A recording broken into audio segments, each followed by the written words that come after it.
All right. Loden Sports Outlier Sessions back at it again. We have a guest from Eaton, Colorado, just north of Denver. Draft prospect for the 2023 MLB Draft, Walker Martin, Arkansas commit. Walker, thanks for hopping on with us. Yeah, thanks for having me. I appreciate you having me on. It's going to be a fun time. Absolutely. Really excited to dig into a whole bunch of different things with you because I know that on top of being a top draft prospect on the baseball side, you've got quite a decorated past on the football field and also on the basketball court. So, yes, sir. Definitely love getting into all kinds of different corners of athleticism. And I kind of want to talk a little bit more about, your decision to pursue baseball over the other two. Mm-hmm. So, outlier athlete, Loden 10. That shouldn't be a surprise to anybody at this point. 6'4", 205 pounds, and still growing. Definitely one of the most exciting combinations of size and athleticism in the entire country. So very excited to have Walker on. We're going to start a little bit light, throw some things at you, Denver related, Colorado related, and kind of see what you got for us with these quick hitters. Right on. Cool. All right. So first little segment here, I'm going to give you something and you take it or leave it. Take it or leave it. Take it or leave it. Number one, prairie dogs. Well, I'm leaving it. Not a prairie dogs guy? No, I'm not from a kid from a country. I mean, they're kind of a nuisance around the farms. I don't know. I mean, try to keep those away from the farm animals, I mean, but yeah, I'd say I got to leave them out. When we moved out here, my wife saw them and she thought they were adorable. And then anybody she's ever brought them up to, they're like, oh yeah, they're a nuisance. They carry the plague. They carry rabies. So definitely. When we're on the farm, we try to keep those things away. I mean, moving cattle sometimes kind of gets a little hairy. But no, it's we try to keep those things away from the cows and everything. But no, yeah, I'd say leave it. Yeah, leave the prairie dogs. Oh yeah, yes sir. All right, this one's fun. They play in downtown Denver, the Colorado Rockies. Take them or leave them. Oh, we're taking them. Yeah, we're taking them. Of course. Of course. Yes, sir. We're taking them. That's hometown team. Always grew up watching them. I mean, just in my backyard, I remember going to all the games back then. And then with Troy Tulowitzki, Nolan Arenado, Trevor Story. I mean, had some great ball players. And so, yeah, I'm definitely taking them for sure. Yeah, and it's a beautiful ballpark, and it's relatively affordable. So you got to appreciate that. Yeah, for sure. Definitely. All right, last one on take it or leave it. The food that this part of the country is known for, pork green chili. Pork green chili. Oh, man. Yeah, I'd say take it. I mean, green chili and pork, those are two good combos. I mean, I'd say take it. That's yeah. I've never really had the mixture, but I mean, pork's good, green chili's good. I mean, can't go wrong with that. So you've never had the mixture? I've never had the mixture, but I mean, smothered burrito with green chili. I mean, can't go wrong with that. I mean, the pork itself is just great. So, but no, I'd say, I mean, the combo doesn't sound too bad. I mean, I'd take it. Yeah, I will say it's a pretty unique take on chili. I personally like it. We were with a group of people from Kansas 2 weekends ago, and they said that the way that they do chili is they do half venison, half beef, and they serve it with cinnamon rolls. Really? Huh. Yeah, and I might leave that, but definitely a take on the pork green chili. Gotcha. I'm gonna have to try that. I'm gonna have to figure out who has that. But well, no, we're gonna have to try that out. Yeah. Go to the heart of Kansas for that one. Oh yeah. We'll be making a stop there sometime, hopefully. Yeah, there you go. All right. So on the topic of food, do you have a favorite food or spot at home or in the area around home? Fort Collins, Boulder, Denver. Man, shoot, I'll just start off with Eaton. I mean, downtown Eaton. I mean, we got a place called Stevens Grill. I mean, probably one of my favorite burgers to go to. I mean, it's kind of a go-to spot when you come through Eaton and like this little small town. Steve himself whips up a good burger. So I'd say can't go wrong with that. But I mean, there's plenty of good food joints around here. Just off 85 here, we got a place called Austin's, has great food. out next to UNC and Greeley. But no, I mean, there's a lot of good spots around here. I mean, you can't go wrong with a lot of places. I mean, Cheesecake Factory down in Denver is good. Can't go wrong with that. They got good taste. Trying to think of like all the areas around Colorado that I've been to, but no, I mean, you can't go wrong with a lot of places around here. There's good food. I mean, good location, good people. So, and they usually take care of us. So, I mean, but I'd say the quick hitter to go to down here in Greeley is also Chiba Hut. They got some good subs. They got some really good subs. We usually hit that spot up after church or something, and yeah, I mean, it never gets old. So, well, it sounds like I got options on Tuesday. I might go see Steve. okay, hey, Steve's. You got to get the George though, the George burger. The George burger? Oh yeah. All right, I'll tell him that you sent me. Yes, sir. I got you. Awesome. All right, so let's transition a little bit. So another fun one, but on the baseball side, who is the best baseball player that you played with this past summer?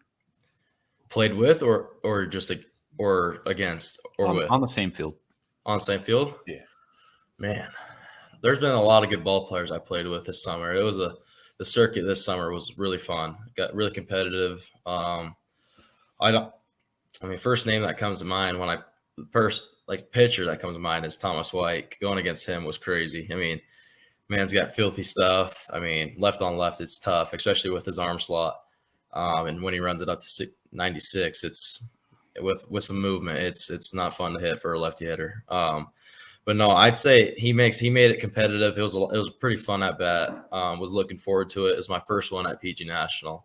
It was a lot of fun. Really competitive, and I just wanted to see where I ranked up against him. And so yeah, I'd say probably he was the top arm I saw. But I mean, there's plenty of others I could name, but by far, I think it was the one I wanted the most. But no, for a position player, man. I mean, shoot, there's a lot of them from Colorado that I got a chance to play with this summer on my final Slammers team. For just to name a few, like Carson Tinney, probably the best catcher we've played with. I mean, kid's a freak. He's got pop. His arms, he's got a strong arm, and he just sticks the ball. Chase Jaworski, I mean, kid can run like the wind. He's smooth. He can hit, and he's got a lot of juice in that bat. So, JT Shank, all those guys. I'd say, and Tate, obviously, I played with him my whole life. I mean, just watching him grow, just see how like the velo jump he's made. It's incredible. Definitely got some life in that arm and that changeup. If I wouldn't want to hit against that. I mean, but hey, when we do live at bats, I see it all the time, and it gets better every I swear. But no, shoot, there's a lot of good players here in Colorado I got to play with. But no, I'll finish up like the one kid I'd say that I was looking forward to at area codes was Zach Wattis. I mean, and when he hit those 2 home runs out of area codes, those balls went pretty far. So it was a lot of fun getting to play with those guys. Also like Rock Chalowski, Josh Tiedemann. Who else? I mean, I can go on. Those guys were crazy. It was a lot of fun playing with those guys. Finley Bates here in Colorado too. But no, it was. I could go on with names, but just I love it. Shouting everybody out. Just a small portion of what I got to play with this summer. So it was a ton of fun. That's it. Walker's out here giving everybody love. Love to see it, sir. Yes, sir. Yeah, Tommy White, definitely a good one. The lefty out of Massachusetts. Shout out to Massachusetts. I've heard Chase has been getting a lot of buzz lately. Jaworski. Yeah, he's been balling out. We kind of been going home run for home run, shot for shot. I mean, I swear every time I hit one, he's always texting me back. I was like, I'm right behind you, bro. But no, it's been fun. It's been good. It's good competition. It's friendly competition. But no, we push each other. We text each other. Just to strive and like you get to 20 apiece. And just I don't know, it's just brotherly love, and it's fun. He's been balling out, and I've been proud of him and happy for him. He deserves it. That's awesome. A little competition there for the Gatorade State Player of the Year. Yes, sir. Well, cool. Last one here, and then we'll get into some LTAD, long-term athlete development related questions. What was your favorite place that you traveled to last summer? Favorite place. I enjoy the South. I'm big on going to the South. I don't know. I just like playing ball down there. It's fun. Some people hate the humidity, but I mean, it kind of grew on me. I'll say, but when you get all sweaty, like in the night games, and then it just doesn't go away. That's the one part that sucks. But no, I mean, it's fun. I enjoy playing ball down there, like in Georgia, Bama, Florida, obviously. But I know I'd say the one place where I had the most fun was at San Diego University in the area codes. That was a lot of fun. Good weather. I mean, not too hot. It was perfect. Just the whole thing about it was awesome. And just good ball. I mean, just good competitive at bats and just a really good experience. And I'm really happy that I got the opportunity to do it this summer. You get a California burrito out there? I did. Yeah, we went to this little hole in the wall, and man, my guy Chase, he took us out there, and it was a bit. I mean, they're pretty good sized burritos, but no, my mom ordered this one, and I swear this thing was like 3 times the size of ours, and it was like just covered the whole table. But no, it was good. They whipped it up down there. Yeah, there's a spot just south of Denver. So if you're ever down in this neck of the woods, you let me know. And it's a Cali Mex spot, and it's got a California burrito, and it's sweet. Yeah, it's like you're in San Diego. But I hear you on the humidity. I grew up on the East Coast, and I miss it, honestly. Yeah, the part that you don't miss is like if you go for a run in the summer and then you take a shower, like you're still sweating after the shower. Right. Definitely. Yeah, definitely. Right. Definitely. Yeah, but there are some beautiful summer nights out there.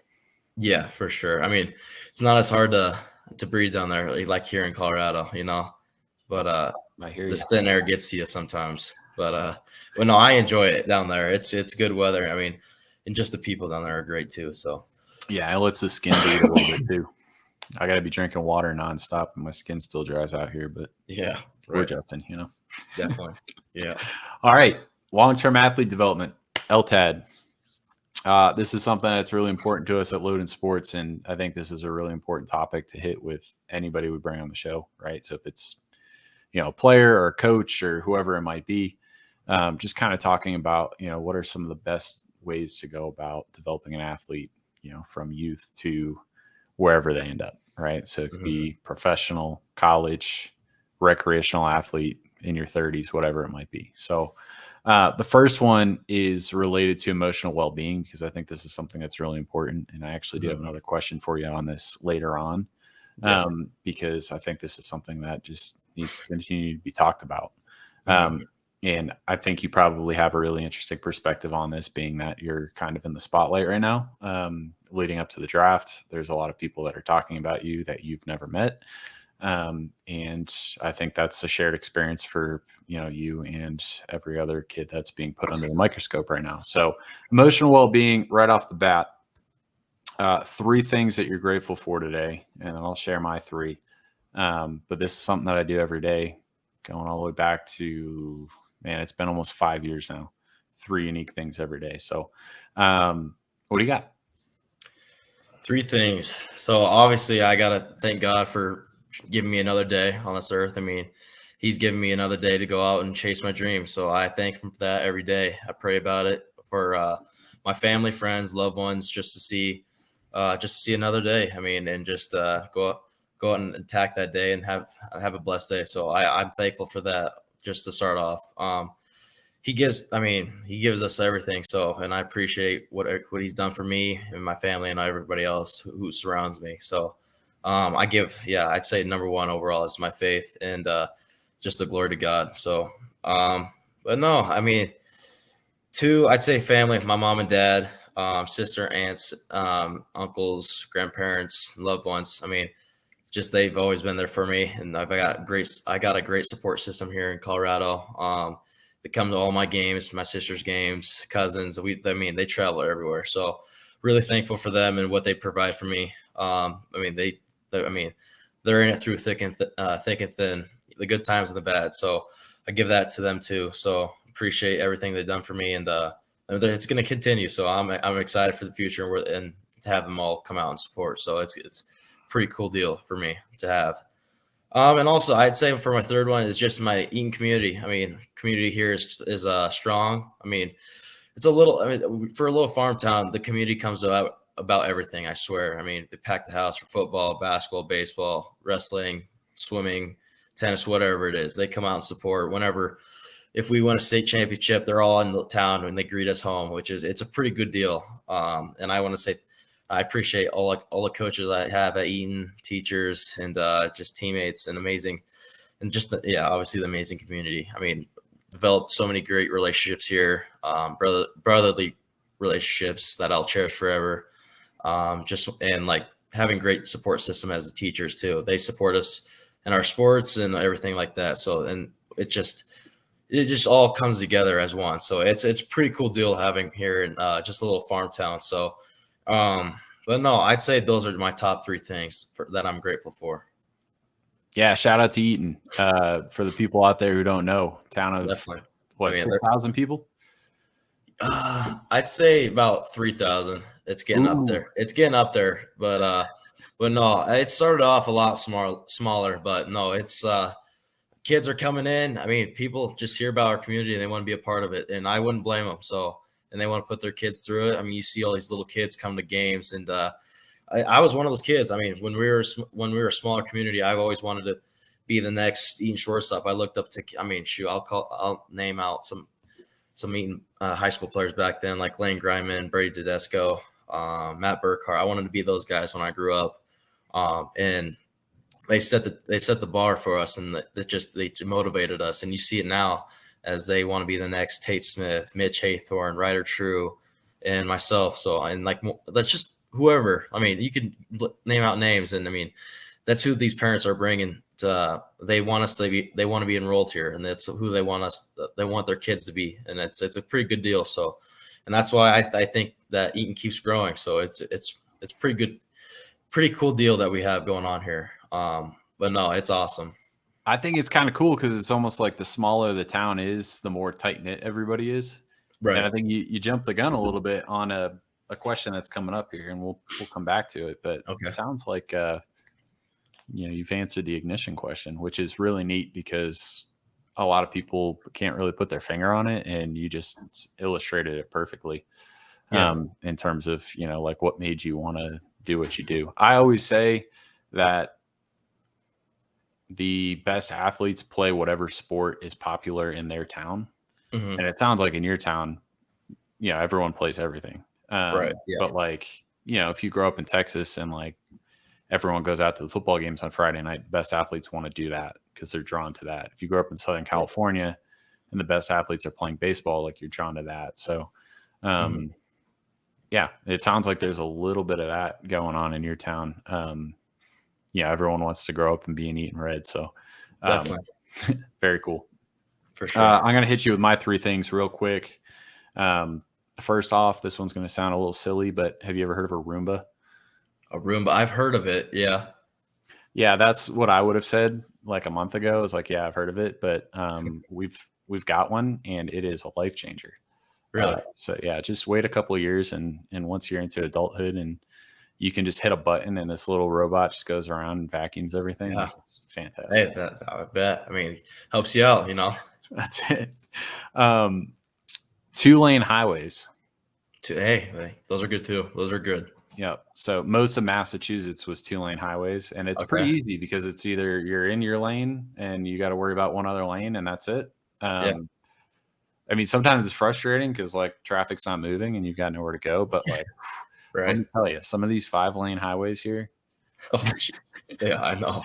It's like everyone's going really fast in the right lane. People are going slow in the left lane. Like you got to. It's a little mixture. You're like weaving in and out. I mean, you got to pass people that are going slow, and then you get in the hot lane. I mean, but no, it's crazy sometimes here. But no, 2-lane highways. I mean, I couldn't go wrong with that either. Yeah, you gotta double check and triple check before you change lanes. Yeah, right. People be flying up on you. I'll be like, wow, it's crazy. Like when I head down to Slammer, sometimes I'm like, I look in my rearview mirror, I'm like, this dude's flying, so I got to hop in the other one. So, but no, it's like a dangerous game sometimes, but no, it's all right. No, 100%. But yeah, driving skills, but that's not my third one. My third one's going to be alternate routes because when you click on the GPS and it says there's about to be a whole bunch of traffic, it's always, anytime you have an opportunity to take an alternate route, like But when you don't, that's when you're extra appreciative of the alternate routes. Yeah. Hey, there you go.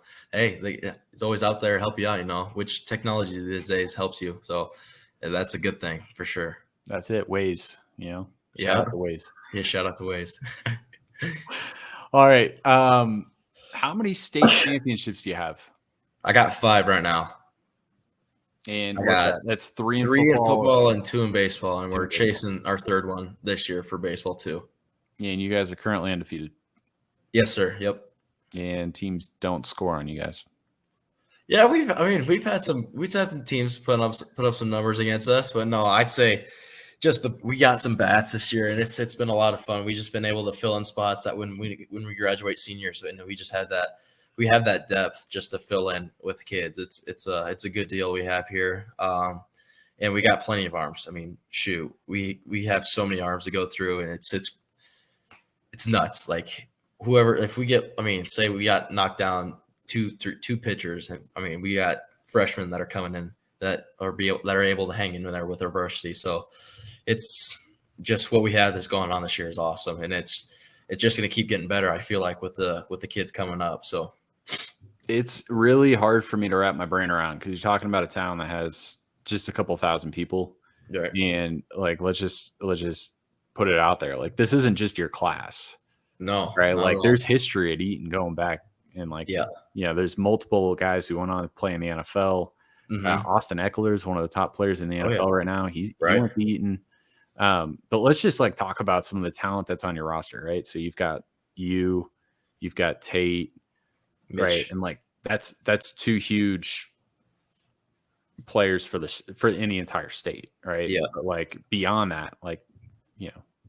Then we got some guys out. I mean, then we got obviously you got Tate on the bump, and we also got our it's kind of like our 1-2 Oklahoma punch. We got Tate going to Oklahoma State, and then we got Mitch going to Oklahoma, and then we got Garrett Garrison, who's also a junior. I mean, been up to like, I'd want to say like 87 around there, like high 80s, maybe low 90. I don't know, but he's getting up there though. But he's just a dog on the bump. And then we got another junior who's a lefty, Lucas Stone. That'll just carve you up. I mean, just dotting up. I mean, this guy. He won't. I'm not gonna like. He won't burn you with his velo, but I mean, with his changeup and his off speed, he'll dice you up. But no, he's just a pitcher overall. And then we got Garrett Garrison. He's a freshman. He's been up to mid 80s. I mean, he's just a horse. He'll be up there. I don't know. The sky's the ceiling for him. With where he wants to take this, he's going to be a good player in the future. Liam Whalen, he's also a freshman. He got a good arm, live arm. Gunnar Duncan, our catcher. I mean, I could go on with my whole lineup. And we obviously got, and then I'd say Ryder True, our big horse. He's our 4-hole. He's hitting right behind me. But no, he's just a big, strong, physical kid. He's going to play football at Shattern State. But no, he's just a dog. I mean, he just a tank, just a freak. He just muscles everything and just. But no, it's good. It's good to have depth around here, but it's a lot of fun. So you gonna tell me what's in the water up there or what? I don't know. It's that Big A water, our trainer. He brings it to the game. So, but no. Yeah. You guys probably should have played a national schedule. Yeah, I wish. That'd be cool. I wish for sure. But all right. Oh, no, also hold on. One more. I got one more name to shout out. All right. One more name. And his name's Cade Gentry. He's our center fielder. He's not the tallest guy on the field, but no, he's got some wheels. And I mean, I've never seen a center fielder cover so much ground than him. That dude just catches everything. We'll be in practice playing 21 outs, and off the machine, I'll just hit a seed up the middle. I mean, most of the time it's going to burn someone. And then he goes out and he's just making just the perfect breaks and just diving everywhere, just making plays. And just, man. And then his bat he's coming up on, like, we're balancing out for batting average, and everything. I swear he's just getting on base, whatever it is. But no, just everything we got going on right now. It's a good deal. So, are you trying to tell me that being an athlete's important on a baseball field? What's that? You trying to tell me that being an athlete on a baseball field is important? Oh yeah, yeah. I mean, you could put that thing up in a tornado, and I swear he'd catch it. I don't know. It's what we got going on here, and just the depth. And I mean, and he plays football too. I mean, it's a thing. We had him in our slot this year, and our punt returners. I was like, this is just dumb. This is just a video game. Like we're just teasing kids now. But no, it's fun. funny. It's a good deal. So Awesome. Well, fingers crossed that everything continues to go as it goes. yeah, And definitely. yeah, Yeah, you need to move that next string over to the other hand. right. Got to fill them out. Yeah. All right. So you have the size and athleticism, as we know, to play whatever sport you want. College. Why did you choose baseball? So I mean, growing up, I mean, I loved everything, played everything. Parents put me in everything. I just enjoyed being on the field or having a ball in my hands. I mean, it didn't matter what it was, either if it was baseball, basketball, football, soccer, whatever it was. I mean, just enjoyed everything. So just kind of going into it, kind of just took everything, just just see what I like best. I mean, and then once I started traveling with baseball, and teams started asking you just to come play club ball with you, I figured out this is a cool idea. I mean, cool that we were able to do something like this, travel to different states, compete against good teams. And just once I figured out that we could do this and just I had success with it, it's just something I always wanted to do. I mean, growing up, we had a backyard.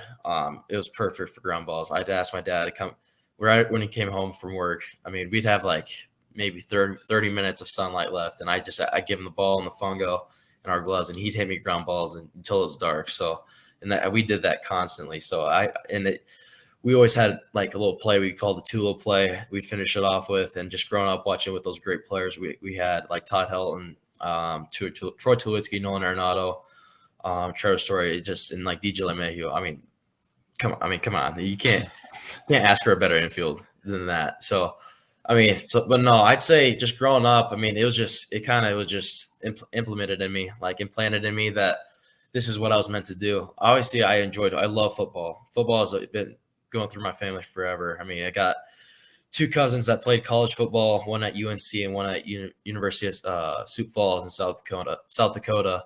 And my dad was a quarterback, and my uncle was his receiver. So, I mean, just growing through it, we got a family full of quarterbacks, and so obviously I've loved it. Went to everything with my cousins growing up. But no, I just felt like baseball was my thing all through and through. And then once we moved out here, we put in a barn, and then we just got a cage just to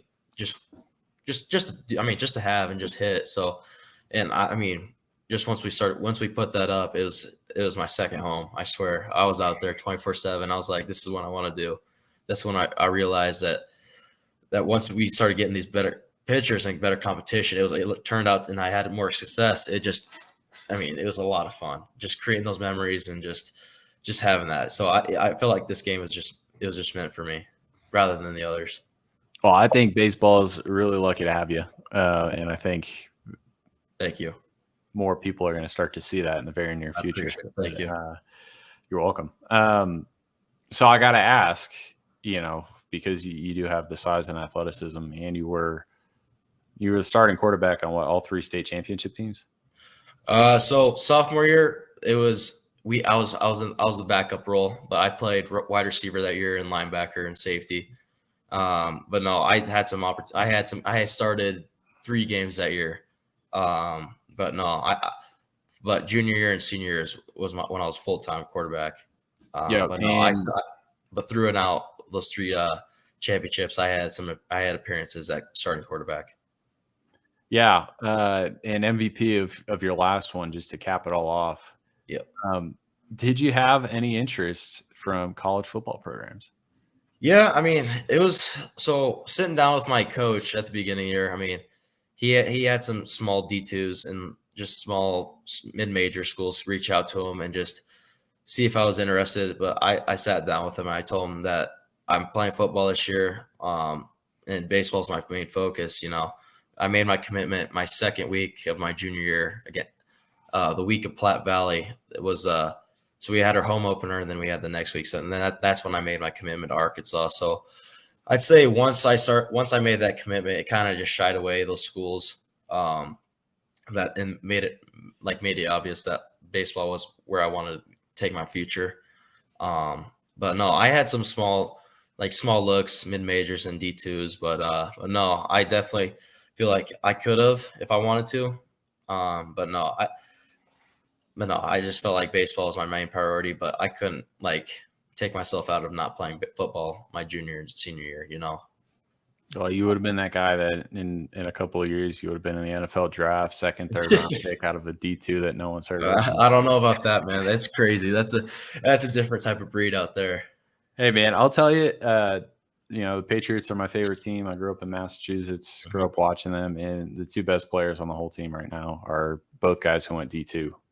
The safety Duggar, who was at Lenore Ryan, and then Matthew Judon, who led the NFL in sacks last year. So, you know how it is. If you're talented, they find you, and definitely, everything shakes itself out. But for sure, we talked about Ignition a little bit before, so we're gonna hit this one real quick and then keep it moving. I think you did a beautiful job of kind of outlining, why baseball and the beautiful culture of your town and kind of how you grew up wanting to play for the Eaton Reds and how that just continues to cycle its way up. So that's, again, like a picture perfect illustration of what Ignition is. Right. So I don't want to continue to beat the dead horse, but yeah. Anybody else you want to shout out? Because I know you've shouted out Tulowitzki and you shouted out all the Rockies that played in the infield, right? Arenado and LeMahieu and all them. But were there any moments growing up, baseball related or players specifically, that you grew up watching that also kind of helped feed that interest to the sport? Man.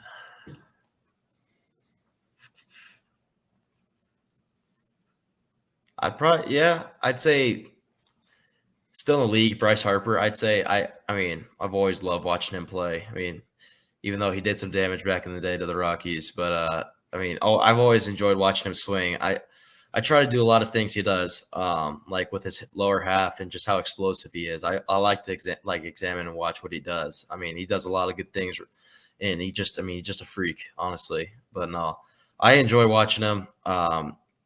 Great player. I mean, did it at such a young age, and he's still doing. I mean, he's still young right now. Still got plenty years in the tank. So, but no, I grew up watching him as a swinging perspective more than anything. But yeah, I enjoyed watching those guys and including him. Well, I squeezed something out of you that wasn't Colorado.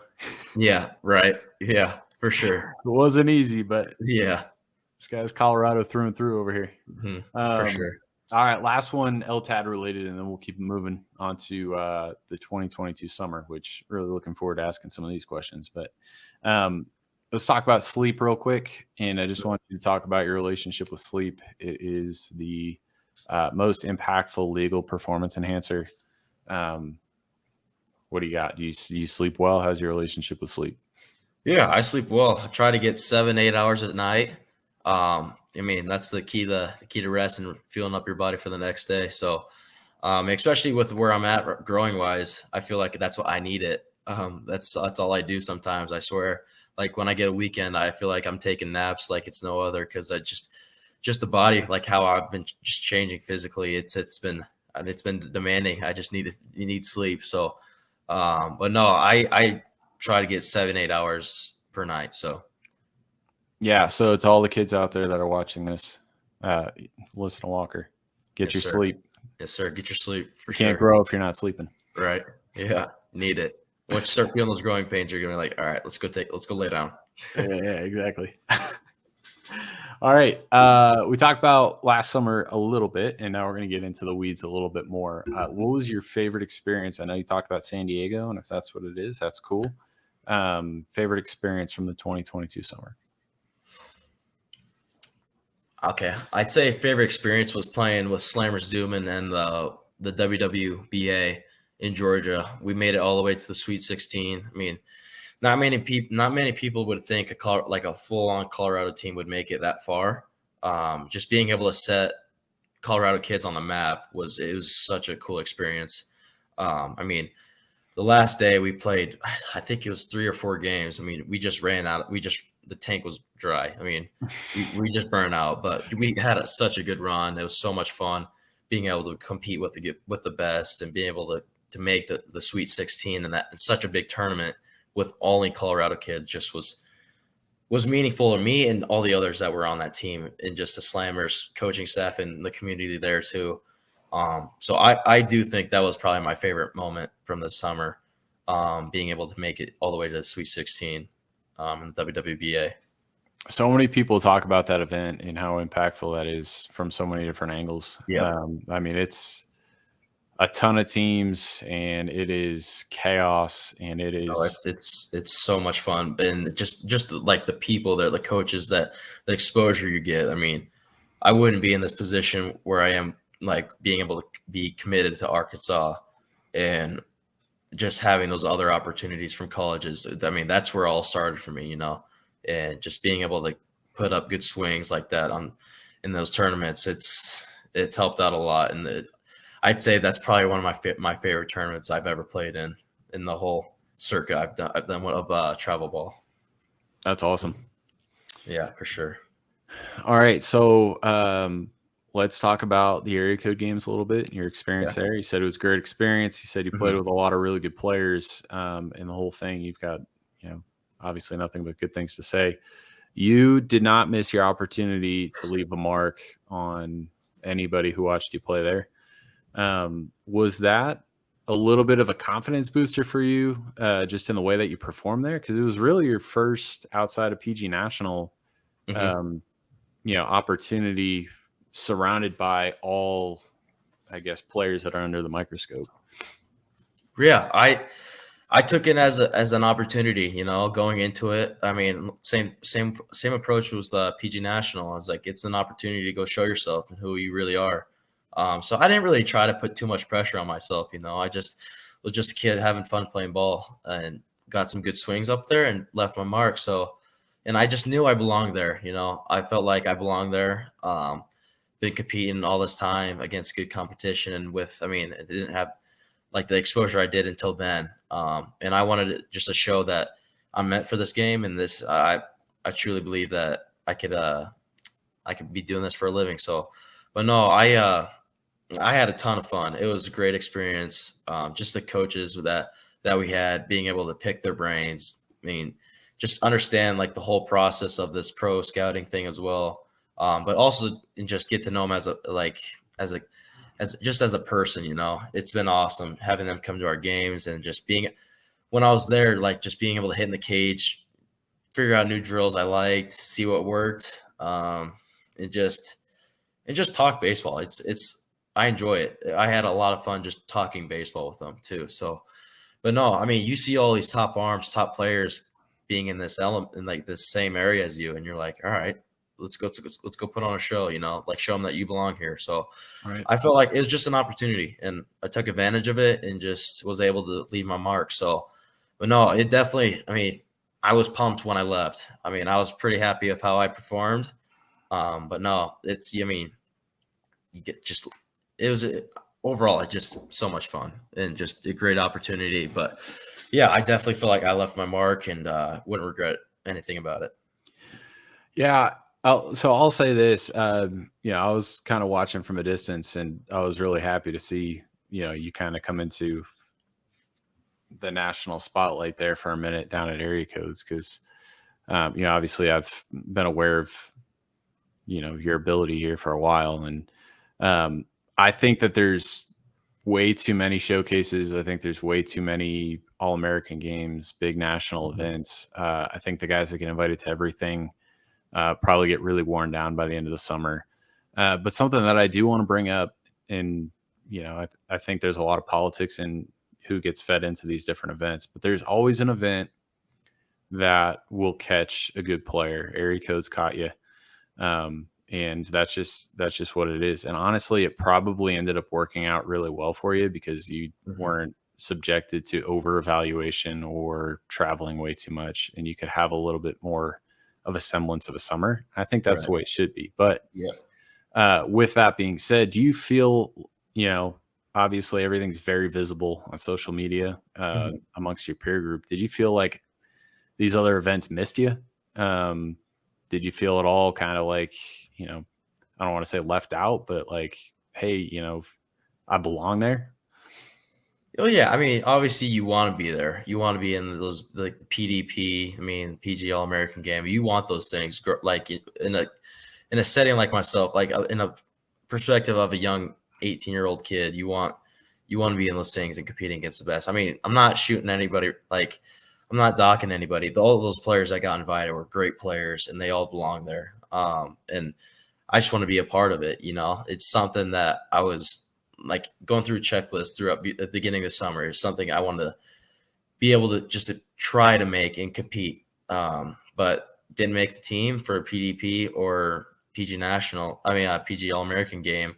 But no, I mean, you can't take it. You got to take it with a grain of salt, obviously. But no, I use that as fuel. I mean, it's just an opportunity I didn't get. But no, I mean, it happens for a reason. I mean, can't be mad about it. So you just got to go out and just grind it out. I mean, just use it as fuel and just. But no, I don't think I don't try to play the victim game that I should have been there, paddle about it. I mean, learn from it and just go get better. That's all you can do about it, So yeah, I just took it as motivation, honestly. So Yeah, and I think this opens up the door a little bit, and I really appreciate your perspective on that because it's refreshing. And I think that we're all kind of subject to this ever since social media became a mainstream thing, over a decade ago. It's just we live in a world where everyone is broadcasting their highlight reel.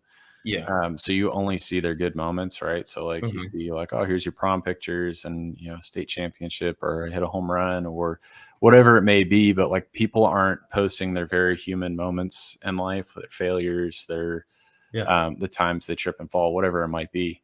And as someone who's going through all this, and I kind of want you to speak on this, more so from the perspective of the kid that's coming up, right? So what advice would you have for the kid that's coming up in regards to, for a lack of better words, you know, reducing that feeling of FOMO or, fear of missing out on what might not be there? Because I think you have a really healthy outlook on it. right, yeah, definitely. For kids coming up, I'd just say like, I mean, shoot your goals high. Like set the bar high. I mean, you obviously want to try to make these things. I mean, you can't. For me personally, I set the bar where I wanted to be at all these things, but it didn't happen, obviously. But no, you got to set the bar high because you want to be the best. You want to be the best kid in your state. Want to be nationally ranked, but you got to work for it. I'd say just keep your head down and just keep working. Get to the grindstone. I mean, if you don't get an opportunity, good. I mean, just sets a fuel in you.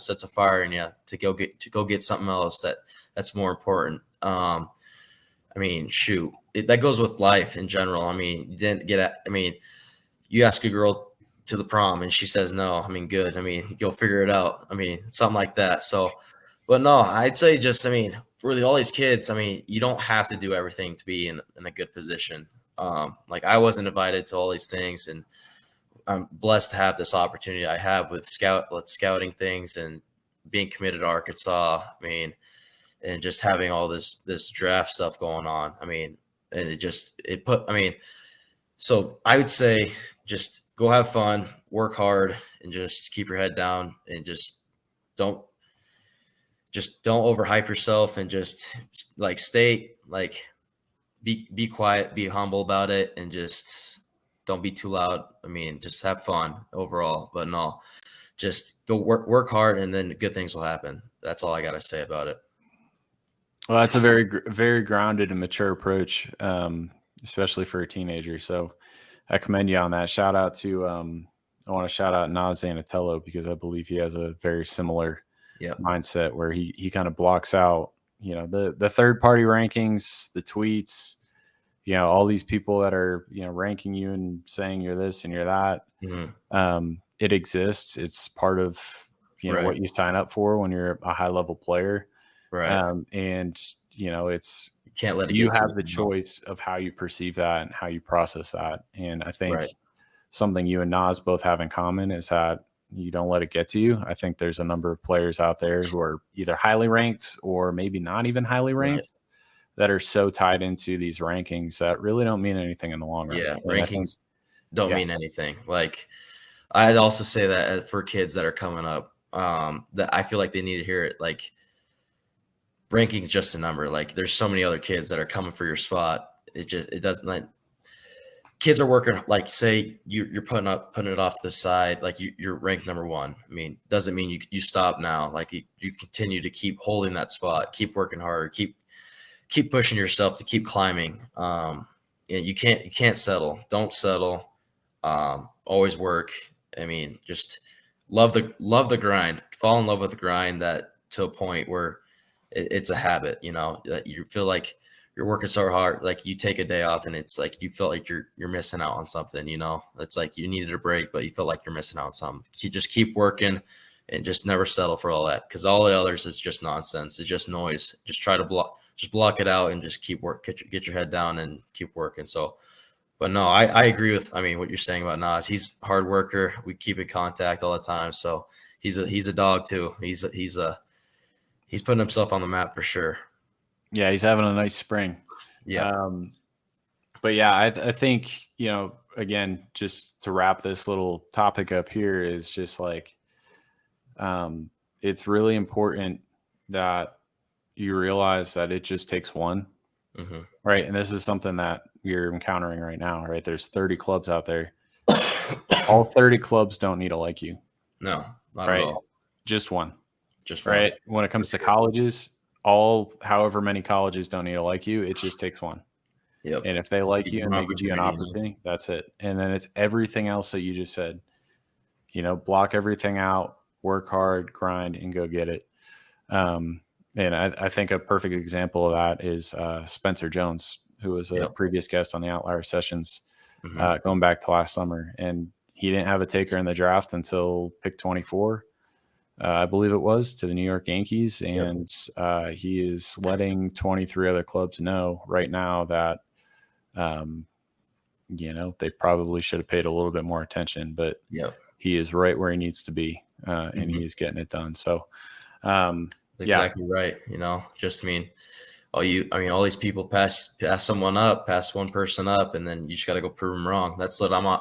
That's also like, just like, I got that mindset right now, like all these people that doubt you and just look like, just blow you off. I mean, then you go show them, and then that's how you get your payback. That's how you go do it. So that's awesome. I'm happy for that guy. That's awesome. Yeah. And I think this ties in perfectly. And this is something that I don't know when I was going to approach it or what, but I think it fits perfectly right here is, you're under the microscope right now. You're of interest to the MLB Draft, to the whole community. Everyone's buzzing about, you and a number of other different prep players, college players, whatever it may be, right? And inevitably, like, that exposes flaws. And it's flaws that are out of your control, right? And no player is perfect. And I think everyone understands that. But there's a couple things that I think, you could probably address that. One is being from a small town of Colorado. Like, there really isn't a precedent for position players coming out of the state. So, that there might be a knock against you for being a cold weather position player. And then two is your age. You're 19 right now. So you'll be a little bit older for the class in the draft. What would you say to anyone who potentially, knocks you for either your age or for being from a cold weather state? Yeah, I'll start off with just the whole 19-year-old being one of the oldest one in my class. No, I feel like, honestly, if a team looks at it that way, so be it. Honestly, I feel like I'm the youngest 19-year-old in the draft. I'm still growing. I feel like I still got a baby face. I don't have a beard or anything yet. I'm just starting to finally come together, and I feel like it's just the beginning of it. Honestly, I feel like I'm finally being able to fill out personally as time went on. I'm just a late bloomer. It runs in my family. Like, when my middle cousin, my dad's twin brother, his middle son, he his junior year is when he finally started growing. I mean, he was like 5, I want to say 5'8", like just a pipsqueak going through basketball. And that summer he grew to be 6'3", and just a late bloomer. And just being out, then going out in the next winter and just balling out. I mean, he went to my dad's alma mater in Strasbourg, and he came to Eaton one time and he put up 49. I was like, how did this little kid just pipsqueak grow up to be some like giant freak and then just dropping 50 bomb on us? I'm like, but no, it's I don't know. I feel like I just feel like I'm like a late bloomer, and just all in all, I'm a late bloomer. Young. I feel like I'm a young 19-year-old that's still growing. If you want to dock me on that, I mean, so be it. I can't help it. I mean, I'm in the position I am. Can't change none of that. So I'm just trying to do my thing. So, but no, I feel like I honestly I don't find it as a knock if I'm still like in the way I am. I mean, haven't shaved, still growing, still trying to fill out and just doing my thing. So, but no, that's what I have on that. But no, besides that, with the whole cold weather state, I mean, obviously you don't see many kids that get the spotlight coming from Colorado, but just to name a few hitters, I mean, like Casey Opitz, catcher at Arkansas a few years ago, now is in the Cubs organization. Jack Moss, he's playing Arkansas tonight, hitting the 2 spot for Texas A&M.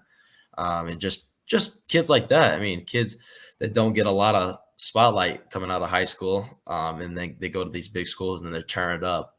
And me being in the position I am and having good showcase at PG National, area codes, WWBA, and having good showings, I just kind of want to put Colorado on the map for that. There are plenty of good hitters here in Colorado, and just to name like I could go all around just from my team, other teams here, and I mean just the arms we have here. That's a whole nother subject, just the arm piece, but just the hitters part is that I want to put Colorado on the map. Just that Colorado has plenty of other guys that get underlooked, I believe.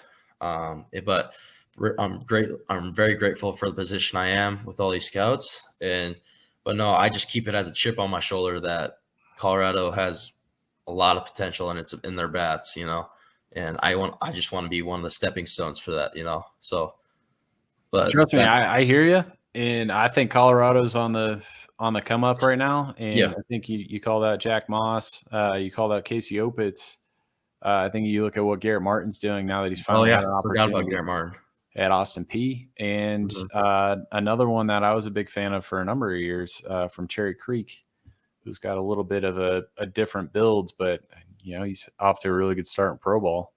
University of Arizona, started at Texas Tech. Tanner Otremba, I don't know if you know that name, but yeah, I've heard of that name. Yeah, that guy can really hit. I mean, Skylar Messinger from he went to Texas last year, got drafted by the Rockies. He went to Niwot. I mean, just the bats that we got here. I mean, I went through big programs, and that's where they finally shined.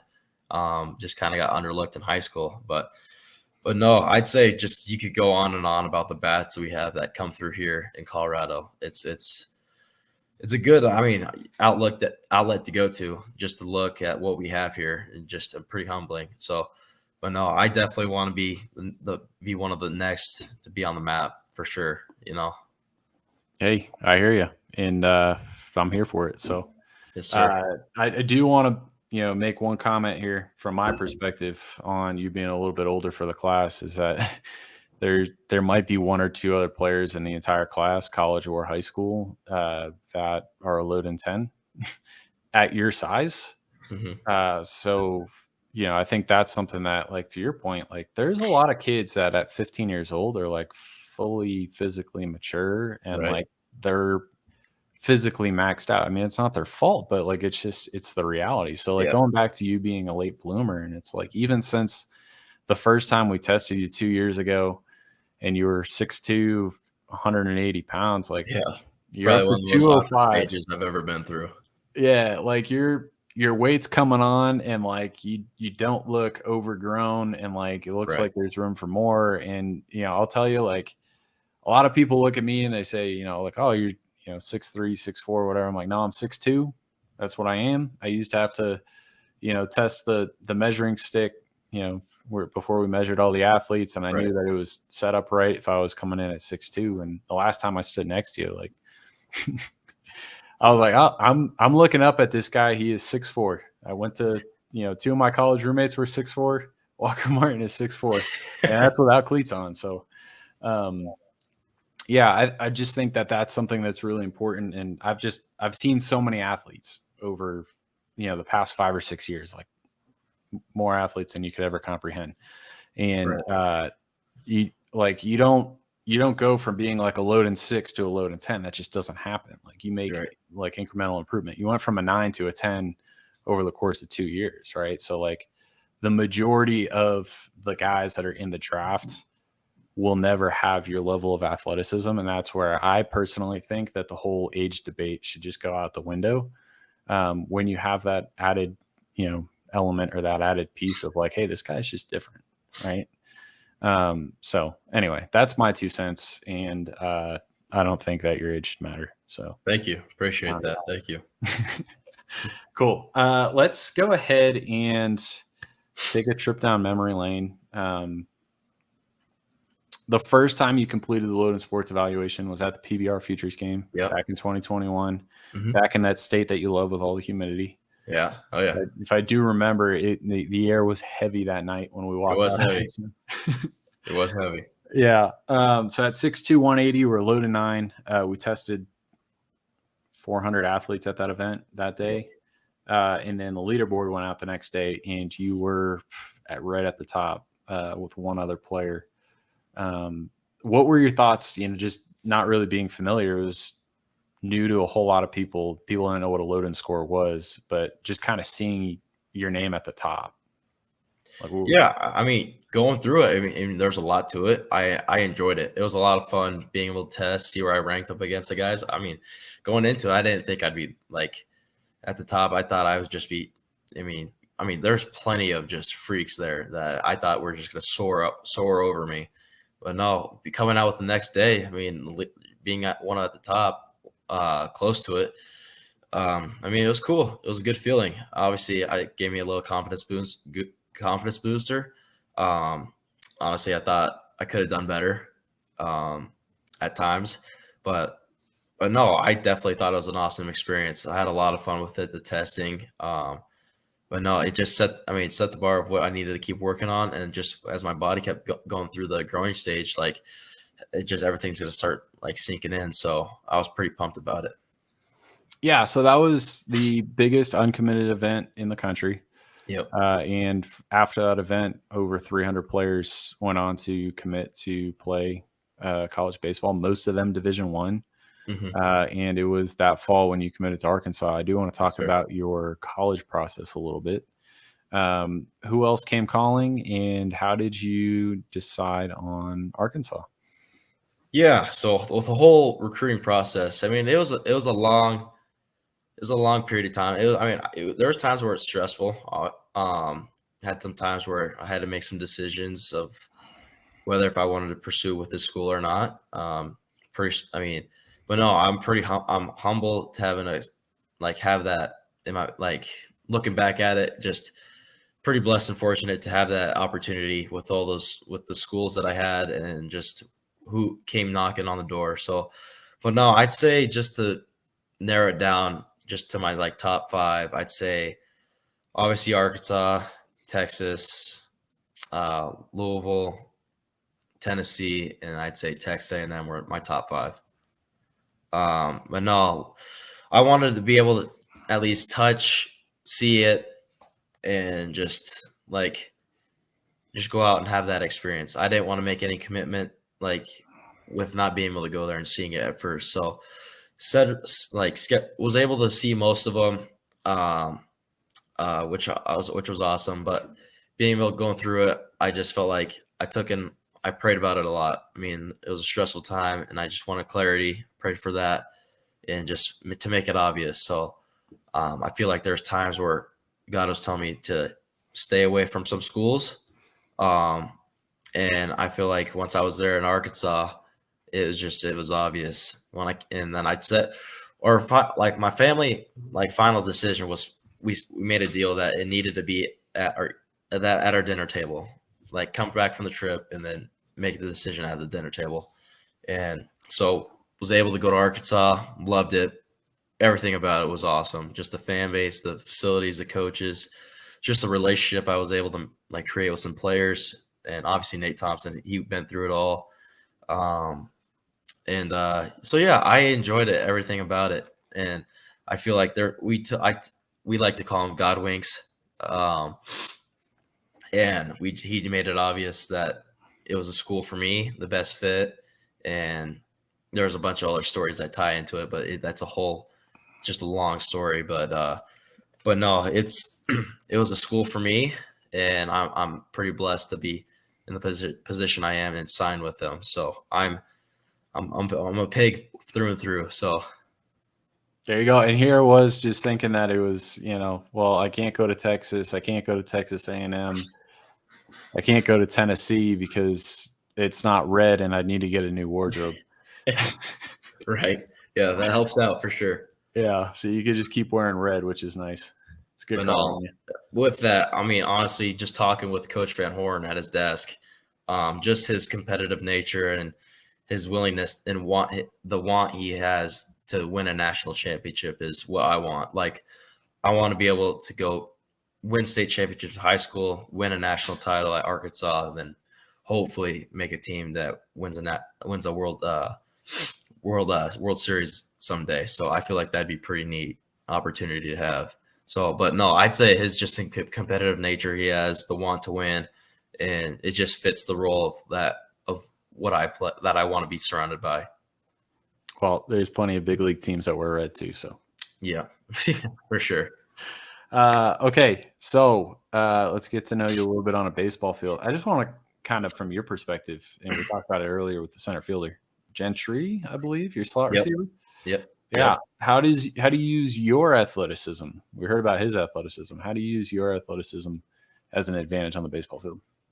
Yeah. Athleticism. I mean, just going from sport to sport, like football, basketball, and baseball, there's different realms and elements that you need to use, different key pieces of muscles, brain, like just thinking aware and just like using your brain, like in different spots, different times. So on the football field, I mean, always get, as a quarterback, you want to be the leader on the field. You got to be able to be aware of who's coming at what position, when to throw it, when to scramble and when to not, when to stay in the pocket and rip it down the seam or something like that. So you gotta be situational aware of your surroundings and like where to throw it and be on time. So a bunch of stuff comes into play with that.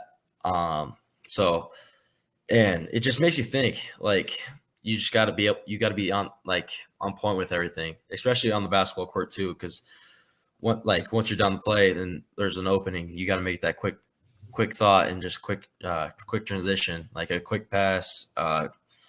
Cause you don't never know who's closing out or coming. So, but no, in baseball, it all ties in together. So, and it helps me out a lot. Cause I'm always thinking, always knowing where my defense is, where third base is playing, second base is playing, when I need to get it out, when I need to get to the base, who's on first, who's running, if they're a runner or not. And with my outfield too, like if it's like hit in between us and the Bermuda Triangle, needing to know if I need to go out and get it, or knowing that they're going to be in close enough to make that play, make it. So it all ties in together. You just got to be able to know your surroundings and all that. So, and it helps me. So it just keeps the game interesting, and it just keeps me on my toes and thinking. So I'm always doing something football, always did something basketball.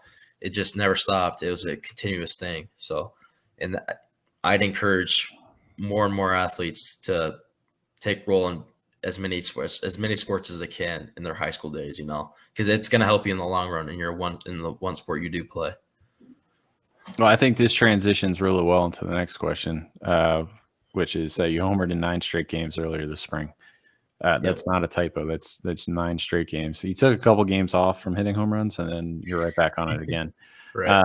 Maybe that is also another area where athleticism is an advantage on a baseball field for you. Is that you've got some juice that other guys just don't have. I think that's kind of objective at this point. But when you got a few games deep into that home run streak, did you start thinking about it at all? Like, did it creep into your head? Like, oh, I got to hit a home run today? If I'm being completely 100% honest with you, I had no idea that there was even a thing. Like when I saw on Max Preps that next day, like as the headline, like Walker Martin 9 straight games just short of the national record. I was like, was that even a thing? I had no idea. Like I lost the streak and I was like, shoot, darn. I mean, can't win them all, you know.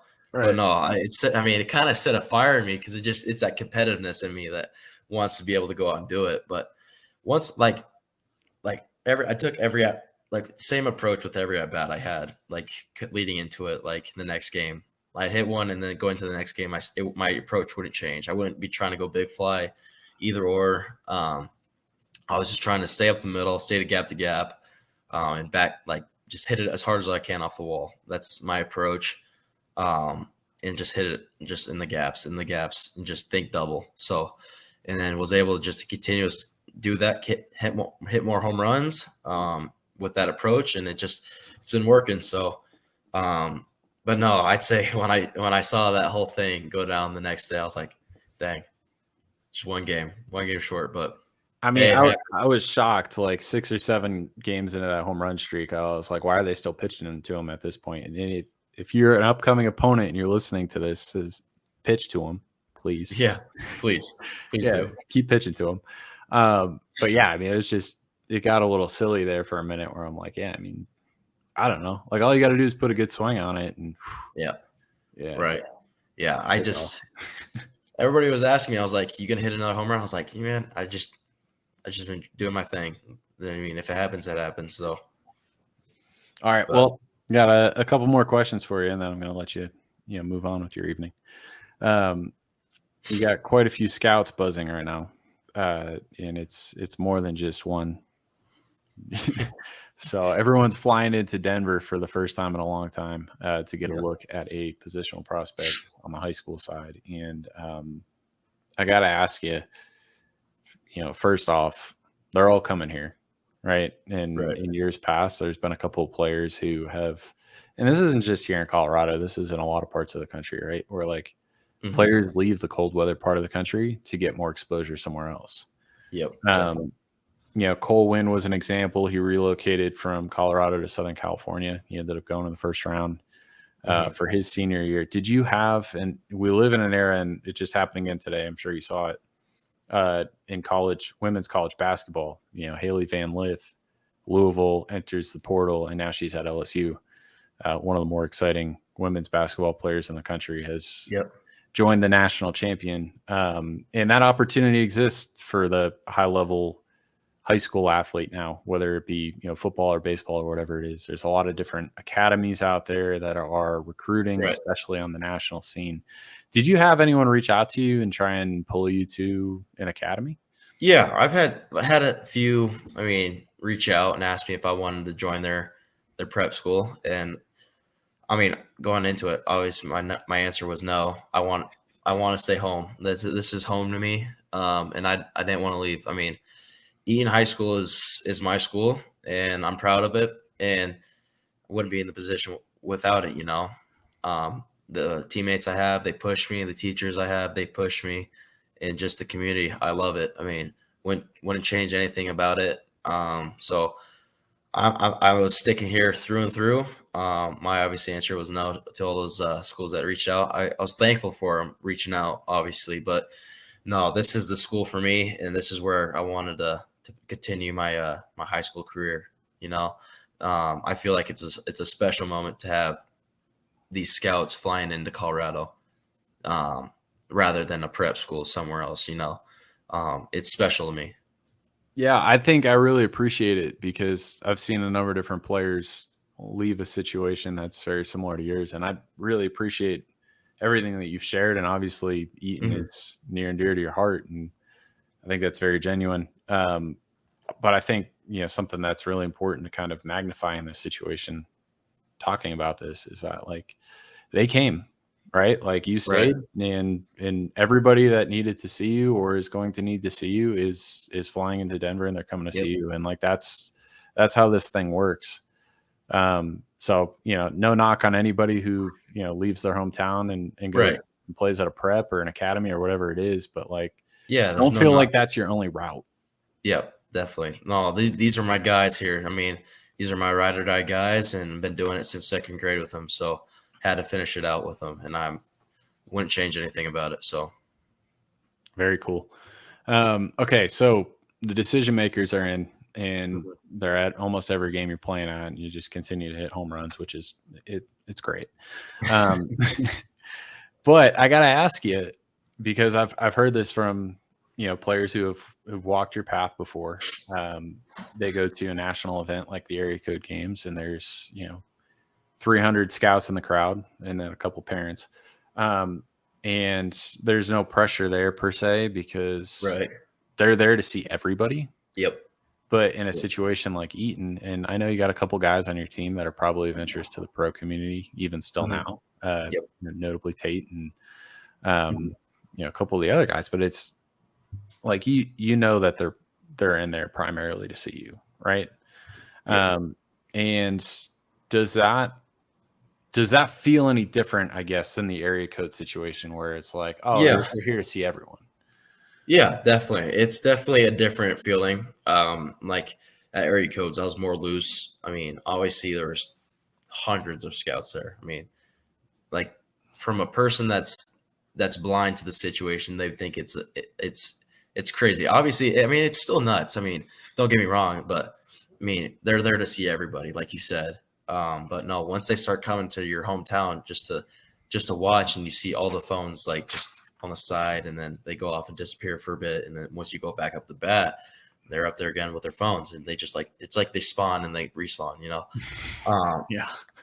But no, it's definitely it's different. It's a different feeling, but I try not to think about it too much. I mean, obviously, I'm just trying to enjoy my senior year. Not trying to think too much, not trying to do too much. I'm just trying to be myself.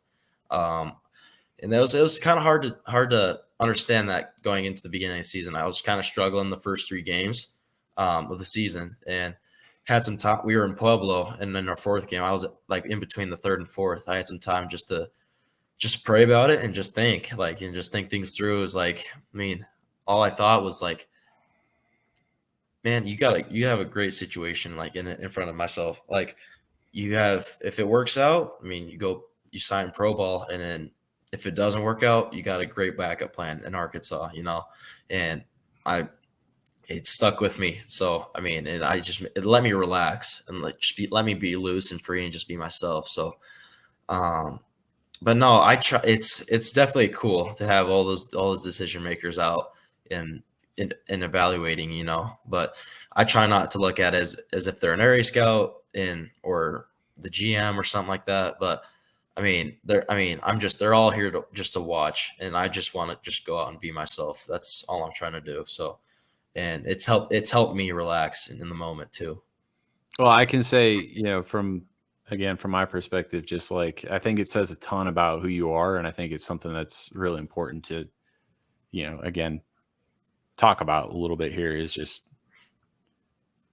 what you're doing, like the fact that you're able to perform the way that you're performing, right? The way that you hit 9 home runs in 9 straight games, and then you continue Right. to hit, and you're doing it in front of all these people. Again, like it's no moment is too big for you, and I don't think that's something that people are fully able to appreciate. I don't think anybody's ever going to be able to put themselves in your shoes in this situation. But hats off to you, being able to do what you're doing. So yeah, thank you. Well, I do want to ask you, and if you don't want to call anybody out, that's fine. But if you do, then Okay. maybe we'll get a couple more views. But what kind of interest are you getting? And are there any certain teams that might seem to be a little bit more interested than others? Man, I mean, it all seems like to this point, like I know like all the area scouts. Like I know those guys. I see them pull up, and I'll go say hi to them, and like we catch up. It's we have a good relationship sometimes with most of them. So, and I've seen good handful of all those guys there, but once they start texting, they're sending out some other guys, and it's hard to picture who they are sometimes, but Right. but no, it's like how do I describe it? Like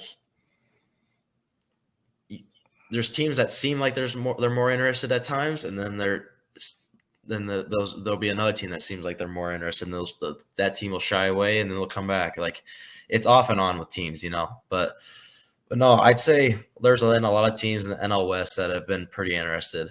I feel like personally, but no, it's right now it's all up in the air. So, but no, Well, you know how it is on draft night. You're going to get a phone call from a team that you don't even remember seeing out at any games, and you never talk to anybody. Right. Yeah. Most of the times these games is that they're here they keep their distance, like those hiring guys, and they're just there to evaluate, which is fine. I have no problem with that. Like just come watch and then leave right as the game's over, But so it's definitely different for sure. But it's cool. I mean, it's just hard to figure out who's with who. And like you try to picture out like with all these text messages, like which guys are which. But no, it's all cool. So All right, we'll take you off the draft hot seat. This is a question from Sean, actually. okay. Yeah, he wanted you to explain or kind of comment on what it's like living and playing at altitude, and if you notice the difference when you leave the state. Yeah, I mean, yeah, definitely. I'd say first thing that like the ball doesn't travel as far, obviously. Like for example, there are some at bats in what was it? What state was it? I'd say it was one of the southern states. I think it was Bama. It was just muggy, like like I just squared it up. I like at home, I knew this ball was gone, and then it gets caught right at the warning track. I'm like, man. And then there's stuff like that. I'd say obviously hitting the ball, but no, I think running is definitely hard here. Like it's definitely not like the best thing. Like on Friday Night Lights, like I'm gassed. Like if I get a 80-yard run, I'm just gassed. But like if I was sprinting like around in the game or something in Georgia, I feel like it's easier to breathe there. But but honestly, I don't know. It's got to be nice because you must feel like Superman when you leave the state. Yeah, once I leave the state, I feel great. But once you come back from like a 2-week span, you're like, man, it just like punches you right in the face. But yeah, so if you're Loden 10 at altitude, imagine what you'd be at sea level. Right, for sure. All right. How do you train? How often? And does it ebb and flow over the course of the year? Yeah, so we have a trainer at school. His name's Cameron Stewart. He's also he's our offensive coordinator on the football team, and he's one of our basketball coaches too. So, but he runs a thing called 0 Hour in the mornings, and in the summers I've trained with him since beginning of 7th grade all the way to my senior year. Actually, 6th grade actually. So from 6th grade on, he's trained with us. He did a summer program. That's where he just trained us how to lift weight, proper weight, and like the proper way to lift and how to avoid getting hurt is like the main reason we started from 6th grade to 7th grade is like just all form. And like we started progressing into weights our 8th grade year and just building up stuff and doing a lot of physical therapy. I mean, he just pretty much just taught like us how to be safe when we're lifting, which was nice. And then getting into high school is when we really started getting into it. So we do it three times a week, 3 days a week. We'd lift. And then obviously I'd have time like on those days where I didn't have his class to do my own things at times. Like for example, when I didn't play basketball this year, that's all I did. I just lifted with Stu 3 days a week. And then on those 2 days when I didn't, I'd lift at my house and do my own thing. But no, Cam's been such a big help to me. He does a lot of explosive work, helps me with my body.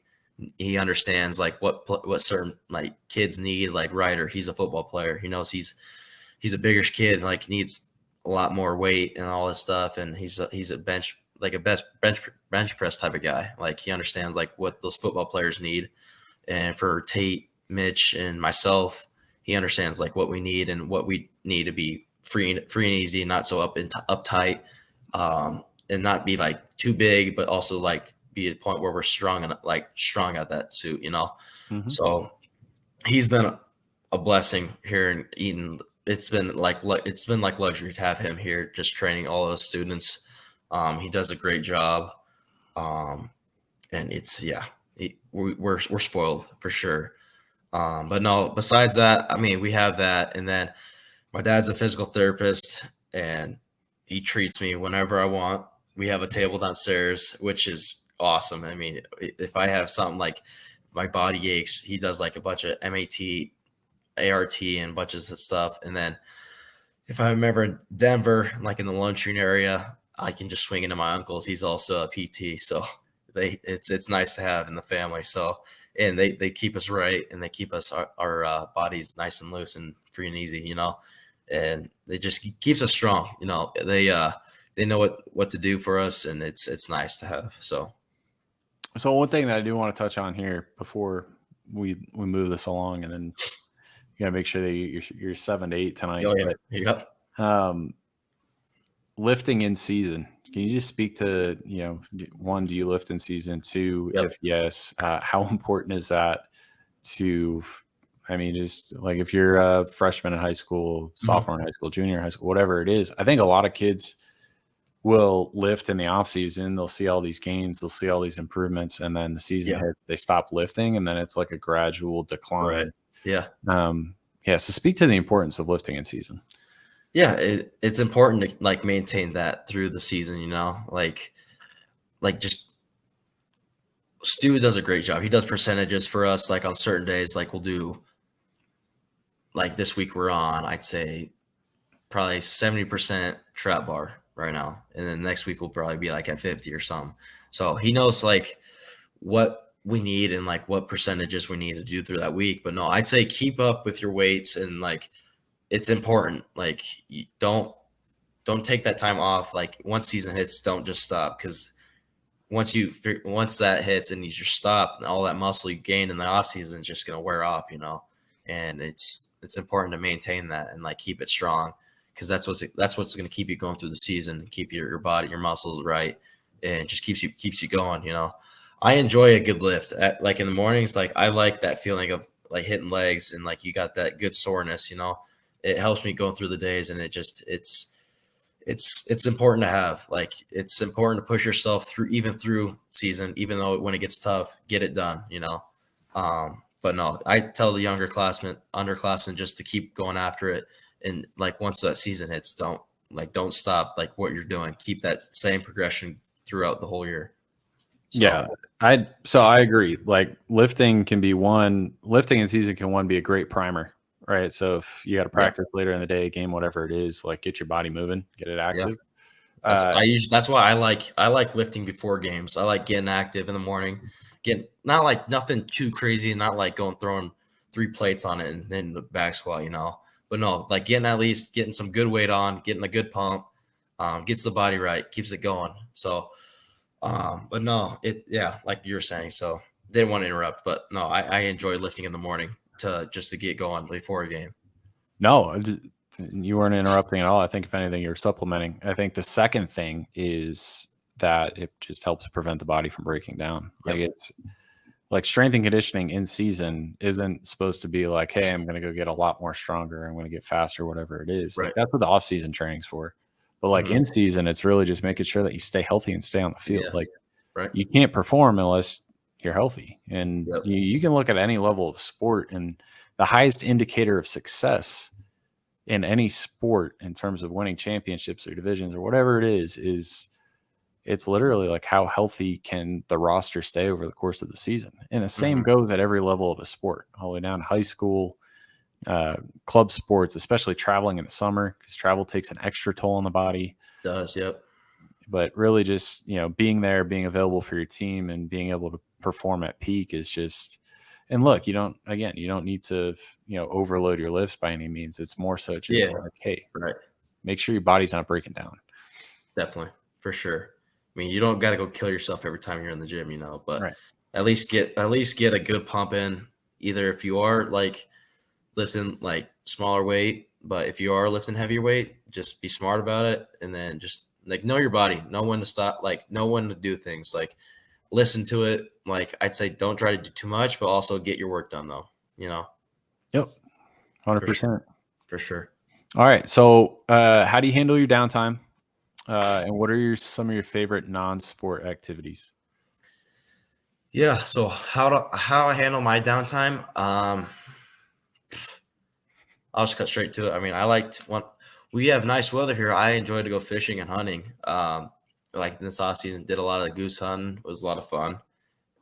Tate did it as well, so we were doing that quite often. So it was a ton of fun being able to just go out and shoot. Also, I like it's in the sport, but I enjoy like doing lessons with kids. I have some kids coming out, and just I like to hit with them. I mean, I don't like it's fun to me. It's something different from actually performing, like work. I like to express what I'm trying to doing and like help them like understand that. So I'll go to their games and everything, which is cool, and see them have success. It's pretty satisfying, It's like a little coaching moment, but I'm not trying to get to that point yet. I'm just trying to help them out, Right. like through the whole process, and just like build them up. So, but no, we got some good prodigies coming up, so there's gonna be some good bats. So, Let's go. but no, it's no, I like being outside. I'm an outdoors guy. Like to throw the ball at my dog. Like to hit it to him. Like to do all those things. I work on a farm on the downtime too, so it's pretty satisfying to help just with help around the farm. So it's fun. I do it with my buddy Ryder, and some other guys too. So it's a ton of fun. It's different. It's like it helped me learn a lot of things like outside of the sports, like the sports world, and like learn different types of just life skills. Learned how to do different things, and just like I mean, I learned how to weld and all this stuff. So I've learned a lot of things, which is cool. So That's awesome to hear. Didn't know that you were so country, but here we are. yeah, I got a little country to me, a little boot collar. All right, so let's just wrap it all up. Spotlight's on you. All right. Anything you want the world to know about Walker Martin before the 2023 MLB Draft? It could be anything. I don't know if you saw Nas's answer to this question. It's a little ridiculous, but had my jaw on the floor. If you haven't, you got to go watch it yourself. Okay. What do you got? I might have to. I mean, just to understand me at a base level is that, I mean, I'd say I'm just a fun, easygoing kid. I'd say I'm a humble, hardworking kid that just enjoys to play sports. I mean, grew up playing everything, and just I'm getting an opportunity to continue my dreams. So, and I'm grateful for it, and I'm excited for the future. But no, I'd say overall, just at a base level, I'm just a humble kid that's just trying to put Colorado on the map, So, but yeah, that's kind of it. I'm not nothing too crazy, but no, just a little base level. So you didn't do your first backflip when you were 2 or anything crazy like that? no, I can't do a backflip. Nope, can't do that. Yeah, let's try and avoid. A fun fact about me though. This is kind of like out of the ordinary. I don't know if that was Nas's answer. Like he could do a backflip at 2. It wasn't that, but it was close. It wasn't that? Okay. It's kind of fun. It's kind of different. You might think it's weird, but it's all right. I'm just gonna start straight up say it with you. I could talk like Donald Duck. Are you gonna let it fly right now, or what? Well, what do you want me to say? Ask me to say anything. You can talk like Donald Duck. No, I'm serious. Like if you wanted a crazy answer, there you go. That's you might have one up Nas. Oh man. Let's see. What if I just say, "What's up, everybody"? Yeah. How about thanks everyone for listening. Okay. All right. Hold on. Let me warm up the vocals. Let me get a little. Yeah. Get this man some water. All right. Thanks everybody for listening. Wow. I hope people close their eyes because that might have actually been Donald Duck. That was really good. Too cringy, but no, that's the different side of me. No, that wasn't too cringy. And I'm gonna not break out the Mickey Mouse voice right now because I don't know, probably squeak a little bit. Yeah. But when I see you on Tuesday, if you hear Mickey Mouse, I'm Hey, like, I got you. I might quack back at you. yeah, let's go. No, that was awesome. Right on. Definitely Good not stuff. weird because I think that's one of the beautiful things about human beings is that we all have our oddities about us. So Yeah, thank you you gotta have for a little sharing that. wittiness about you. Got to do it. Gotta. All right. Well, thank you. Hour and a half. This has been fantastic. Yeah, learned I've so enjoyed much it. Thanks about for you. having me on. Yeah. Appreciate it. Best of luck the rest of the way and very exciting days ahead for you. Yeah, for sure. We'll catch up with you on Tuesday for sure. Sounds like a plan. Walker, thank you. Loden Sports Outlier Session Season 2. We'll see you next time.